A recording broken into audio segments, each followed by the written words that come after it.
National खबर, सब पर नजर।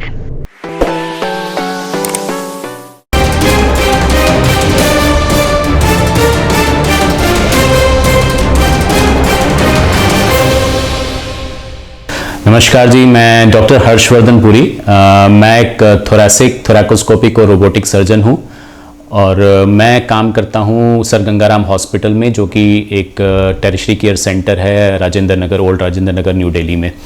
तो आज जो मैं आप लोगों से बात करूंगा वो करूंगा एक बहुत ही भयानक बीमारी के बारे में जिसका नाम है लंग कैंसर। तो लंग कैंसर क्या होता है? लंग कैंसर होता है फेफड़ों का कैंसर।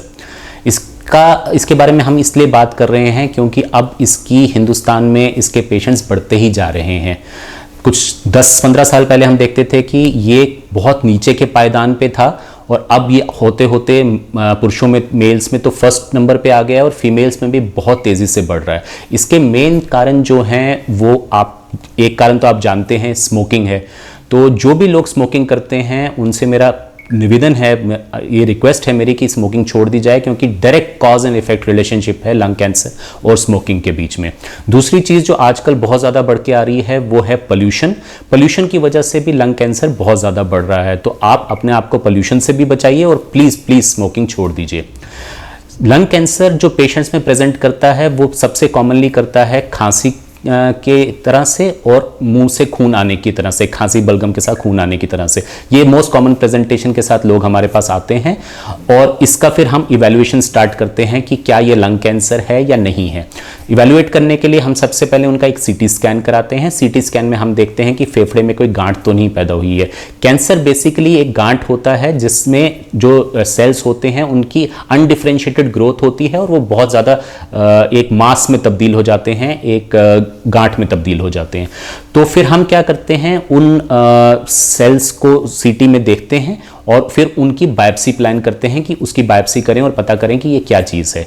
बायोप्सी करने के बाद हम एक स्पेशल टाइप का सीटी करते हैं बॉडी का, जिसको पेट सीटी कहते हैं, जिसमें पूरे शरीर का सीटी स्कैन आ जाता है और हमें पता चलता है कि ये सिर्फ लंग्स तक ही फैला हुआ है या पूरे शरीर में फैल गया है।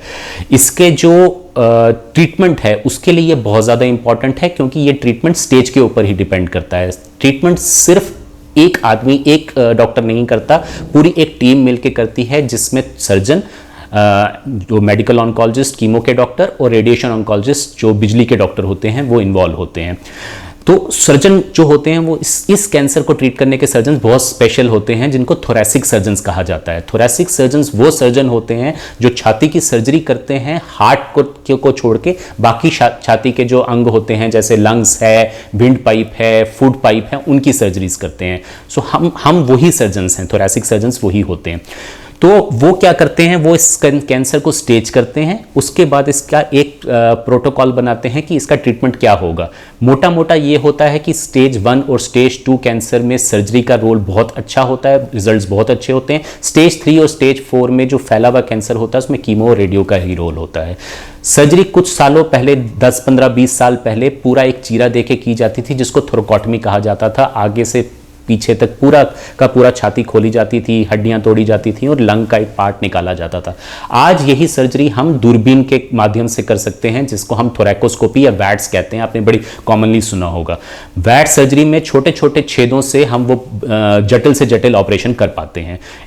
इसमें से जो लेटेस्ट डेवलपमेंट है वो है रोबोटिक सर्जरी। एक रोबोटिक आर्म की मदद से हम वही सर्जरी को 5-5 मिलीमीटर के 3 छेदों से उस लंग के उस हिस्से को जिसमें कैंसर आ गया है उसको निकालते हैं। इसको हम लोबेक्टमी कहते हैं। ये मोस्ट कॉमन सर्जरी होती है जो इसके लिए की जाती है। लोग अक्सर पूछते हैं कि सर्जरी है, भयानक है, डर रहे हैं। तो मेरा ये कहना है कि अगर आपका सर्जन आपको कहता है कि इसकी सर्जरी हो सकती है तो उसका ये मतलब है कि ये बहुत अर्ली स्टेज में है और सर्जरी हो जाएगी तो आपको पूरे जीवन के लिए इससे निजात मिल जाएगी। आप ये मत सोचिए कि सर्जरी से कोई प्रॉब्लम हो जाएगी या सर्जरी से आपकी, ये दूरबीन की सर्जरी से पहले हम कम से कम 2 से 3 हफ्ते पेशेंट को अपने पास एडमिटेड रखा करते थे। उसके बाद 1-1.5 महीने के बाद वो चलना फिरना स्टार्ट करते थे।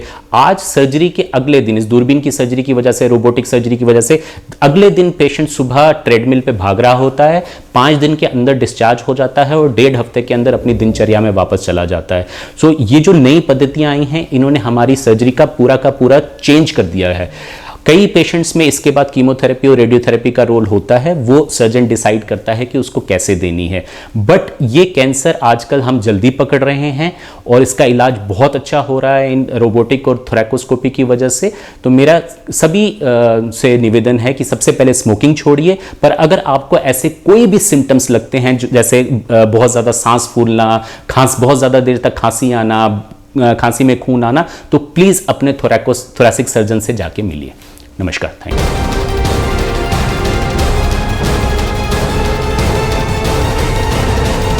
नेशनल खबर सब पर नजर।